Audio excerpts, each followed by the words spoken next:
Hello friends, welcome back to my channel. Friends, मु आज आपण सेयार करने नहीं आसी ओडिशार फेमस चाउल खीरी रेसिपी। घरे तो आम समस्ते नॉर्मली खीरी तैयारी करिथाउ, किंतु कम समय भितर सहज उपाय केमिति सुंदर खीरी तैयारी करि परिबा से विषय में मु आज आपण सेयार करी। देखंतु आज एठी मु जे खीरी तैयारी करछि से पूरा भोजी स्टाइल टेस्ट और कलर होइछि। एई भली जदि खीरी आपण तैयारी करिबा ପାଇଁ चाहती ताहले प्लीज वीडियो को शेष पर्यंत देखंतु।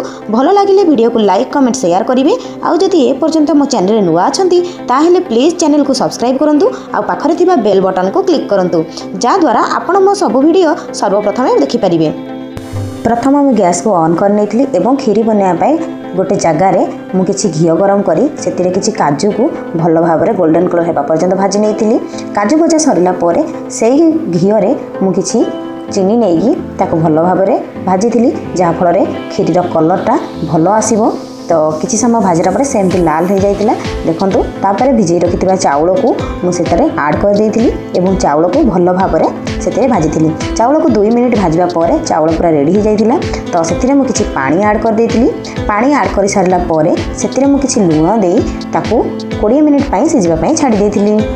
20 मिनिट परे पूरा पूरी खीरी पई प्रस्तुत हो जाइतिला। चाउल भल भाव में देखंतु सिझी जाइछि चाउलटी खीरी टाइप रो। तो ता पूर्व मु किछि क्षीर गरम करि नेइथिली। से गरम क्षीर को एतरे मु ऐड करी ताको भल भाव में गोळै देइथिली। चाउल आ क्षीर पूरा भल भाव में एठी मिक्स हो जाइछि। देखंतु पूरा पूरी भल भाव में ये मिक्सिंग हो जाइछि।